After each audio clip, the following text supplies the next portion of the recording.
We've been doing quite a few rate problems, and we're going to do more. The difference is simply that now we're going to have more letters in our answers, particularly things like the RTW equals J kinds of stuff. We've been coming up with numbers for how many workers or how much time. We're going to end up with formulas that have multiple variables in them. We're going to do two patterns. The first one is if you go shopping. You know that your total cost is the price per item times however many you buy. I really don't care on this one if it's C equals rate times I, if it's C equals rate times N, if it's total equals price times the number of items. I really don't care what letters you use on that. And we're not putting it in our formula list because you guys know this. Every time you go shopping for anything, if you buy more than one of it, so let's suppose you go to your favorite drive-through and get a burger. About how much does a burger cost for one? So let's say about $5, so we can use round numbers.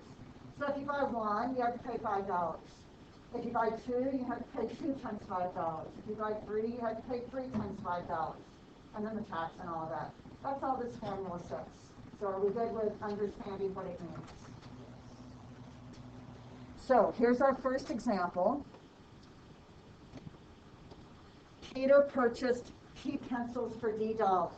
Now let me give you a tip because we know Saxon likes to mess with us when it comes to the English language. If they just say dollars, that means total. If it is dollars per pencil, that is a rate.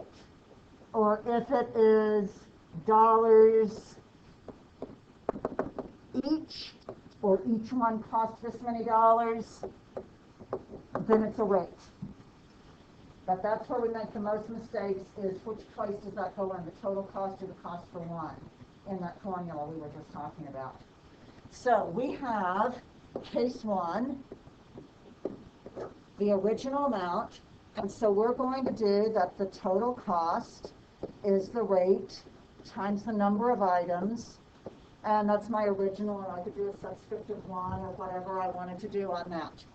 So I know P pencils, that's the number of items. D dollars is my total, so it goes here. So then if I want my original rate, it needs to be D over P. Thumbs up, thumbs down, so far so good? Okay, then we move on to the new case, case 2. The P pencils cost X more dollars. X more dollars each. Each pencil costs X more dollars. So the total is X more than it was before. So it was D, so now it's D plus X is my new total cost. It was D, now it's D plus X. That is going to be, so if the P pencils had cost X more dollars, we're still going to be buying P pencils, but now we have a new rate, or our second rate. We didn't change how many we buy, we just changed the total, which means we changed how much they cost each. So now our rate is D plus X over P. And then we have a question that we're being asked. Using this rate, how many can he buy for a total of 20? So now the total cost for C is 20. The rate that we have to use now is D plus X over P. And we want to know the new number of items that we can buy.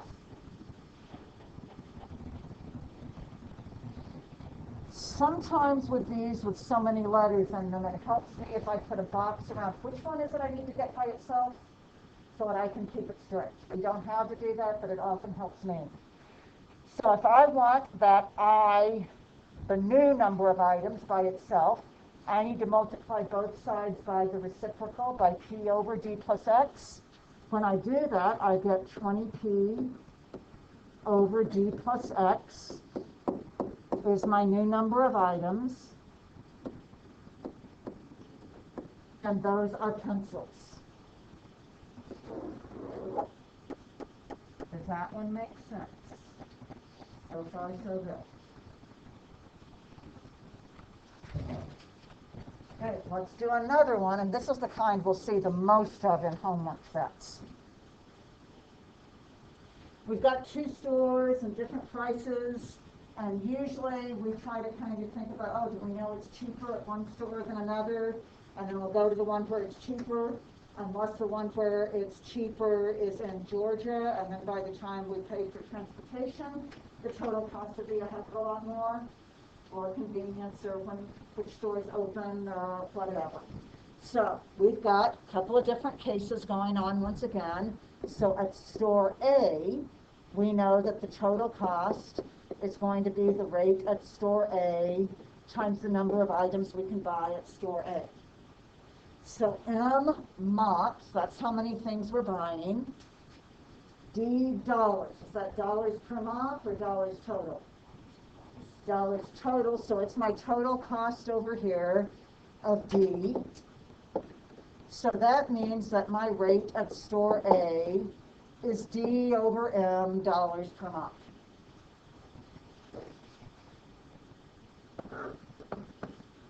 Okay, now let's find out what's going on at store B. The mop sold for $1.75 less per mop. So is that a rate or a total?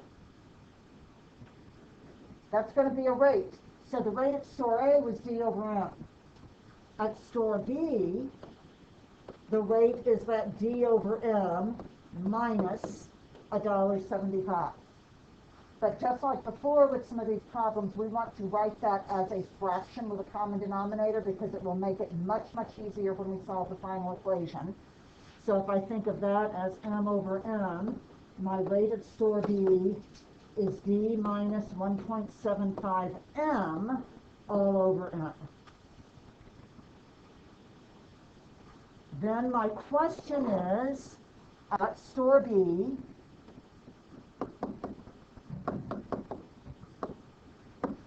if the total that I can spend is 1,500, and this is the rate that I need to use,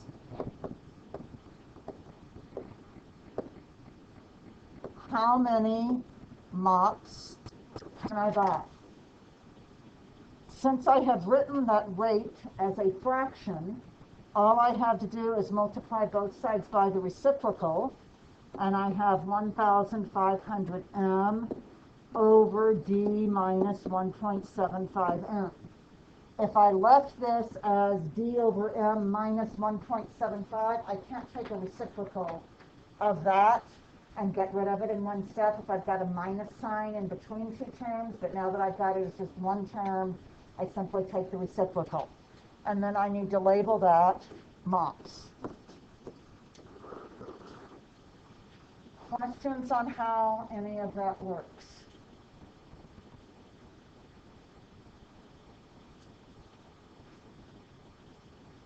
All right, let's move on to another formula, one that we've seen quite a bit, the RTW equals J on these.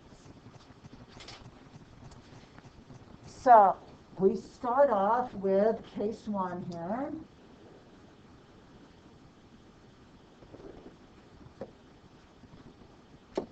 And so that becomes the rate times H times M for the number of workers is C, that's how much they get done. So Luke, what's my rate?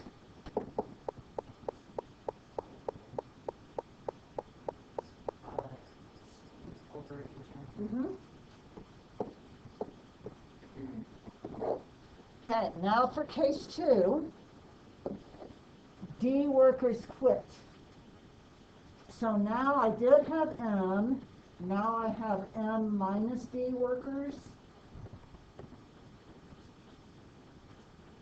Going to take a different amount of time because we don't have as many people working, but they still work the same pace, and they still had to produce C things. So now we have our rate RTW equals J, but now we know that our rate is C over HM. We need our new time. We know we have M minus D workers, and they still have to make all C objects. If I need to get T by itself, I need to multiply both sides by HM over C to get rid of that part, right? And I need to divide both sides by M minus D to get rid of this other part, and then I will have the new time all by itself. Looks to me like our C's will cancel, and we will have HM over M minus D for the number of hours that those workers now have to work before they finish producing the total that they need. Questions? Starting to see how it's like what we did before. It's just we come up with extra letters. And like I said, you don't have to put that box around, but that's something I found that helps me, and I invite you to do it if you think it'll help you as well. Which one has to get by itself? One last one, and then we'll work on homework. This is also an RTW equals J, the rate for one times how many you have, for how long equals what's the total amount. But this time it's drinking milk. So we start off with our RTW equals J. We have G gallons that they end up needing total. That is Z children, 9 days, and we don't know the rate yet. So here's our case 1. So R is G over 9Z. Okay, we're going to keep that as we move over to case 2 now. Instead of Z children, we now need Z plus 4 children. So we know our rate is G over DZ. We want to know how much the new time is. We now have Z plus 4 children drinking the milk, but we don't have any extra, oh no, but this time it's going to be K gallons of milk. And we don't know if K is more than G or less than G or whatever it is. So if we need T by itself, that means that we need to multiply both sides by 9Z over G. And we need to divide both sides by Z plus 4. Which means that our new time is 9KZ over G times Z plus 4, and that is going to be days. Questions from anybody? So just messier, go slowly enough that you can keep each part of it straight. Take your time, don't rush it.